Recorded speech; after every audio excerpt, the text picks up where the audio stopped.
Hey everyone, it's Chris here, and I am here with my friend Mike, and we're on a roof doing a roof inspection.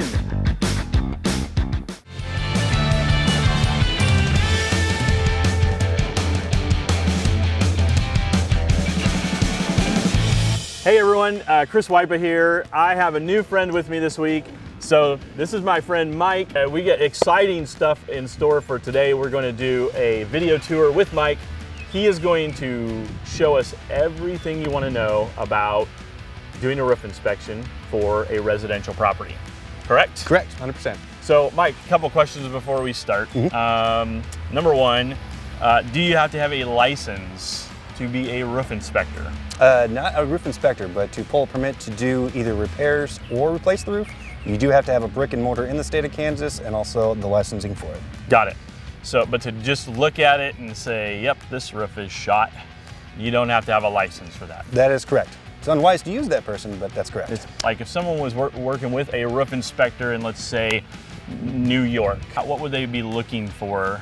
Well, you can ask for their license number, or most states actually have a database that you can go look up on whatever government you're in, state or county, and then they'll have listed the name and licensing number of the agency, and also if any complaints have been lodged against them. So is there an actual license requirement for roofing, just for looking at roofs, or is it more of a general contractor's license so that you can do what a contractor would do to repair a roof? They have a specific one for roofing that you can do. Okay. That way you don't have to carry all the licensing that a GC does. Okay. A GC can do a roof. All right, so next question, what's in your tool belt?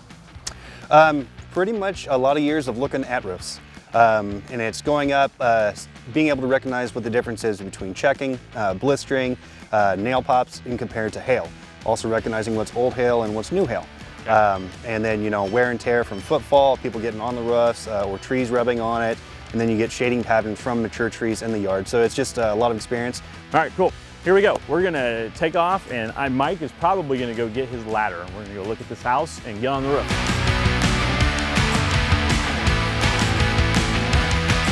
What brought about the call from this particular homeowner to have you come out and do a roof inspection? They found shingles in their front yard. Got it. Okay. That's very simple. Looks like we've got multiple layers too. So certain insurance companies, if you've got more than one layer, they're not going to insure it. Most counties have that rule now too. What's the benefit?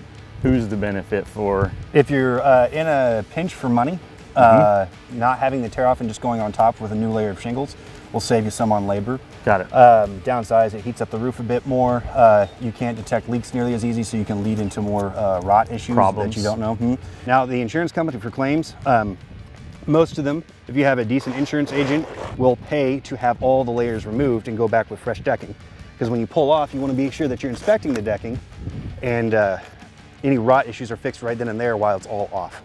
Now, Mike is not claiming to know all the ins and outs of every insurance company, but I think you'll hear him talk a little bit in generalities pertaining to insurance companies, because a lot of people put new roofs on their home through an insurance company. So obviously we got more tabs that are blown off. I try and flip them down just so we can cover these nails, and that way we don't have an active leak while we're up here. The roof's got some age to it.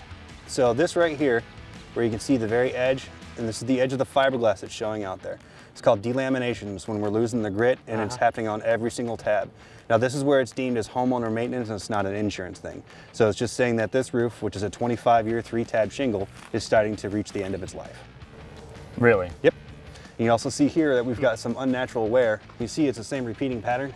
So my guess is that was bad installation or it was a bad issue from the manufacturer, but that's that fiberglass that you can see there, real shiny. But at least us with Diamond, we're very particular with our shingles. If we notice that the bundle itself is stuck together and they're hard to peel off, you ever try and use tape twice? Right. Okay, that's exactly what it does, huh? So yeah, if you ever see a roofer with his toe on the bundle and he's pulling the shingles, it should be a different bundle. We've done that before where we've had to stop work for that minute and go get a bunch more shingles because it was a bad run. And then you can also see these cracks right here on the very top of the ridge. Okay, so shingles like to lay flat, they don't like to be bent. So this is where you typically have your leak points. Mike has very good common sense, like wisdom, when it comes to his business. Very trustworthy guy. You can see we've been through a couple storms. These are about as thick as a pop can. So these small little ones are stuff that's, you know, roughly the size of your thumb. That's not going to do any damage to the roof itself. Yeah. So when you're looking at your roof either from the ground or, you know, somebody who doesn't know what they're doing, this does not make a total roof. Looks like we have just the very edge of one hail hit here. For the state of Kansas, you need 7 hits per square, which is a 10 by 10 per directional slope, northeast, southwest, and that's a total roof. What is this here? That's a W profile valley. And then I prefer to do the metal valleys. They come in a bunch of different colors.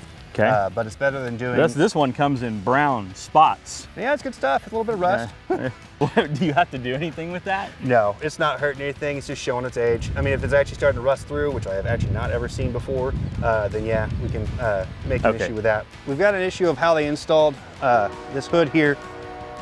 Just coming up through here, this is the other thing I look for. We got to nail through the shingle. So anytime you see the nails, those have to be sealed because water can get through them. Yep. And nails should never be showing.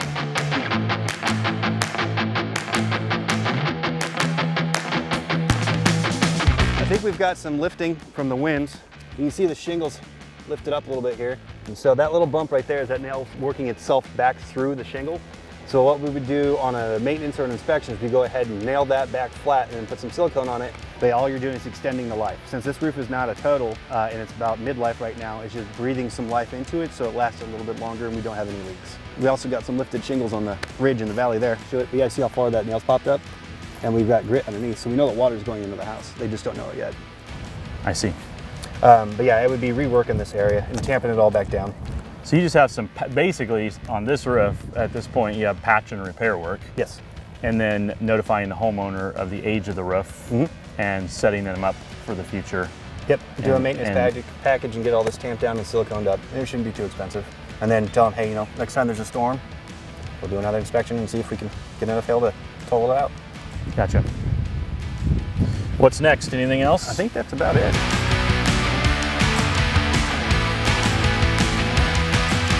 Okay, so here's another question for you. How hard is it to match the color of the roof?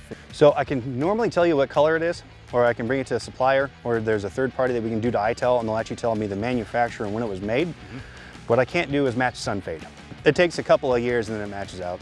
A couple more questions for you, Mike. What would you advise a homeowner to do when people start knocking on their doors and telling them they can replace their roof, basically trying to sell them a new roof because a storm just blew through, and they're not even from our town, probably?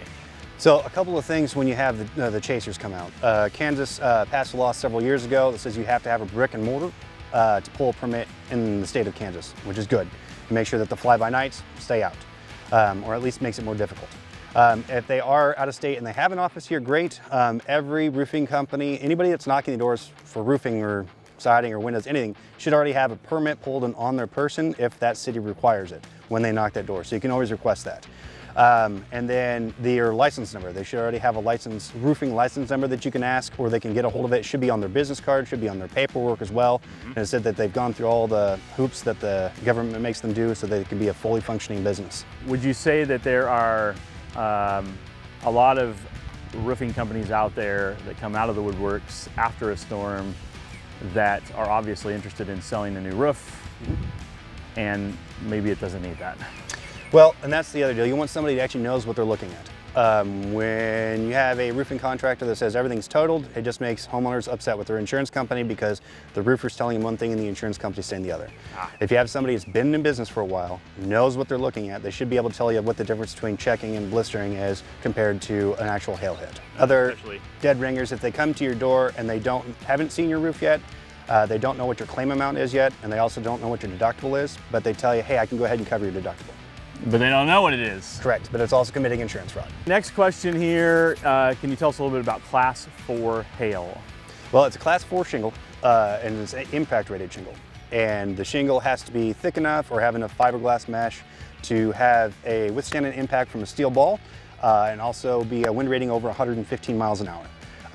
The reason why insurance companies like it is because the hailstorms that we get every single year won't total it out every couple of years. They usually have a lifetime of anywhere from 40 to a lifetime warranty on them. For our viewers, where would they go to look and back check whether or not the shingles that they're buying are? The insurance company should be able to provide you a list because certain ones only accept certain companies. Got it. Awesome. All right, I think we're good on this wonderful sunny day. We had a little breeze here in Kansas, no tornadoes, those are gone. And I think we're done. We're gonna go down to Mike's other tool, his ladder, and we're gonna climb down backwards with a camera. So stay tuned, like, subscribe, follow me. We're gonna just dive into everything related to financing real estate. So catch you soon. Bye.